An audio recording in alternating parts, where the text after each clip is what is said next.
pessoal, tudo bom? Estarei hoje falando sobre um conteúdo do nono ano do ensino fundamental, que é a introdução ao Teorema de Pitágoras. Quando nós adentrarmos mais afinco na matemática, conforme os anos forem passando, vocês vão perceber que o Teorema de Pitágoras é um teorema básico e fundamental, certo? Mas antes da gente entrar propriamente dito no teorema, vamos então estudar o triângulo ao qual o teorema é aplicado. Temos aqui um triângulo com um ângulo de 90 graus, certo? Vamos colocar aqui, que é o famoso ângulo reto, certo? Quando nós temos um triângulo que contém um ângulo reto, esse triângulo é chamado de triângulo retângulo. Vamos lá? Triângulo retângulo. Certo? E dentro de um triângulo retângulo, nós temos algumas propriedades. Vamos analisá-las? Sempre, pessoal, vamos lá. O lado oposto ao ângulo de 90 graus, ele é chamado de hipotenusa. Guardem bem esse nome, hipotenusa. Então, o lado oposto ao ângulo de 90 graus é chamado de hipotenusa. Vamos lá? Vamos chamar aqui então de hipo, certo? E os outros dois lados nós vamos chamar de cateto, certo? Então aqui é um cateto e aqui nós temos outro cateto. Vamos então aqui para esses dois exemplos, vou chamar aqui de exemplo A e exemplo B. Vamos identificar então a hipotenusa e seus catetos? Olhando aqui para o exemplo A, vocês conseguem ver quem é a hipotenusa? Isso, se você falou que a hipotenusa é este lado aqui, você está correto, certo? Então aqui, o lado oposto ao ângulo de 90 graus, nós vamos chamar de hipotenusa. Os outros dois lados são chamados de cateto, muito bem. Olhando aqui para esse, eu vou fazer assim, vou chamar esse lado aqui de A, esse de B e esse de C.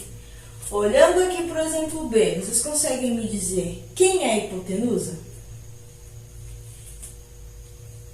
Isso, se você disse que a hipotenusa é o lado A, você está certo, pois o lado A está oposto ao ângulo de 90 graus. Bom, pessoal, o que o Teorema de Pitágoras diz? O Teorema de Pitágoras diz que o quadrado da hipotenusa, vamos colocar aqui a hipotenusa como H.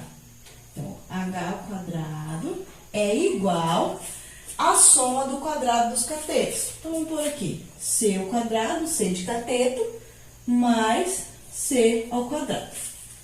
Como que a gente pode analisar isso? Vamos chamar desse lado aqui, então, de H, porque ele é a nossa hipotenusa, certo? Aqui nós temos um quadrado. Isso quer dizer que quantos quadradinhos eu tenho aqui? Todos os lados são iguais. Se aqui eu tenho 4 quadrados, vamos lá, 1, 2, 3, 4. Quantos quadradinhos eu tenho aqui no total? 4 vezes 4. Bom, 4, 8, 12, 16. Então, quer dizer que aqui, no total, nós temos 16 quadradinhos, certo? Se a gente analisar aqui o outro lado, nós temos quantos quadradinhos? Nós temos 1, 2, 3. Se o quadrado tem todos os lados iguais, quantos quadradinhos eu tenho no total? 3 vezes 3. Isso dá um total de 3, 6, 9. Certo? Então, o teorema diz que este quadrado, o quadrado da hipotenusa, é igual à soma dos quadrados catetos. Se, vamos lá, hipotenusa ao quadrado vai ser igual a... Quanto que deu esse quadrado aqui? Deu 16. Mais, quanto que deu esse quadrado aqui? 9. Então, aqui diz que o quadrado da hipotenusa é igual a 16 mais 9, que vai dar exatamente 25. Certo? Vamos trabalhar agora só algebricamente? Vamos resolver agora, pessoal, esses exemplos. Lembrando do exercício anterior, agora vamos trabalhar só numericamente. Quem é a minha hipotenusa nesse caso? Este lado aqui que eu já chamei de H, certo? Então, pela fórmula, nós temos que H ao quadrado é igual a C ao quadrado mais C ao quadrado. Quem que é H? Não sei, então vou manter. Quem que é C? Vamos chamar esse aqui primeiro. 3 ao quadrado mais o outro C é 4 ao quadrado. H ao quadrado é igual a quanto que é 3 vezes 3? 9. Quanto que é 4 vezes 4? 16. Então, nós temos que H ao quadrado é igual a 25. Como que a gente termina esse exercício? Subindo aqui, nós vamos aplicar raiz quadrada dos dois lados. Porque daí, raiz com o quadrado daqui, a gente corta. E aí sobra só a raiz quadrada de 25. Então, H fica igual a raiz quadrada de 25. Qual é a raiz quadrada de 25? Que número vezes ele mesmo que dá 25? 5, certo? Então, a raiz quadrada de 25 é mais ou menos 5. Como nós estamos trabalhando aqui com comprimento, certo? Nós não vamos trabalhar com a medida negativa. Então, nós vamos manter somente a parte positiva. Então, H é igual a 5. Logo, então, a minha hipotenusa é igual a 5. Vamos olhar esse outro exemplo? Se eu souber dois lados de um triângulo retângulo, eu consigo descobrir o terceiro lado, certo? Não precisa ser necessariamente sempre a hipotenusa. Neste caso aqui, cadê a minha hipotenusa? Está aqui, certo? Então, eu já sei a hipotenusa e eu sei o valor de um cateto. O que falta descobrir?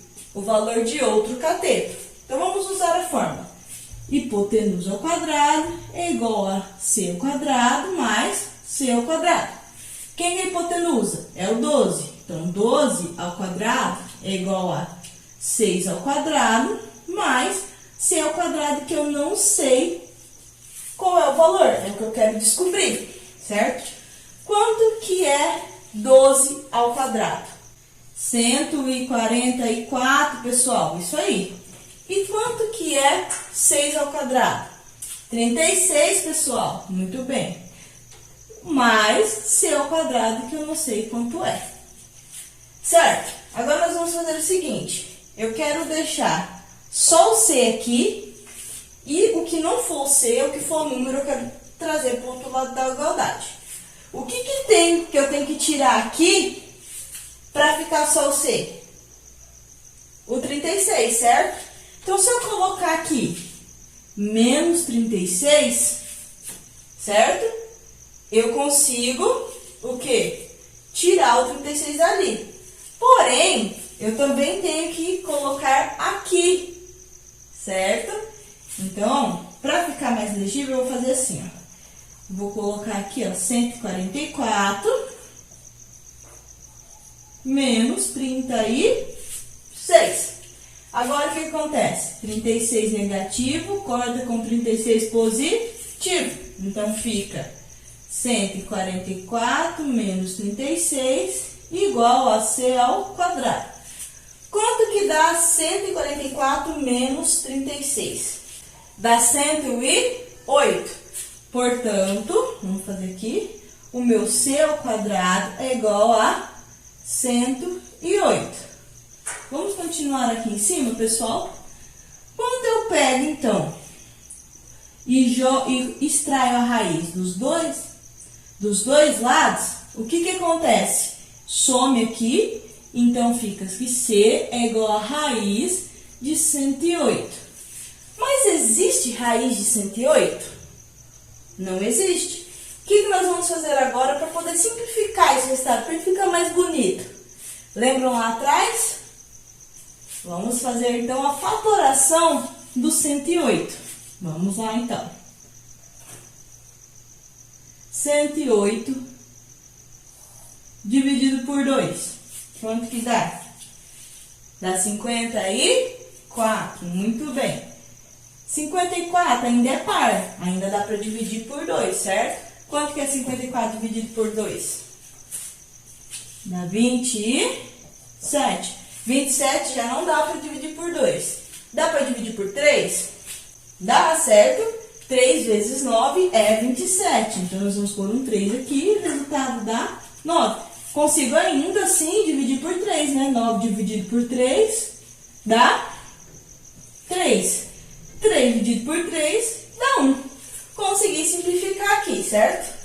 Então, pessoal, finalizando esse exercício, eu consigo escrever a raiz de 108 como sendo raiz de 2 vezes 2, que é 2 ao quadrado, vezes 3 ao cubo. Para ficar mais fácil, nós vamos escrever assim, ó. 3 ao quadrado, que é esses dois, e deixar o outro 3 aqui. O que acontece quando eu extraio a raiz de um número ao quadrado? A raiz some e fica só um número, certo? Então, C é igual a, corta aqui, fica o 2, vezes, corta aqui, fica o 3, raiz de 3. Quanto que dá 2 vezes 3? 6, muito bem. Então, C é igual a 6, raiz de 3. E esse é o nosso resultado final. Eu espero que vocês tenham entendido e compreendido. Até a próxima!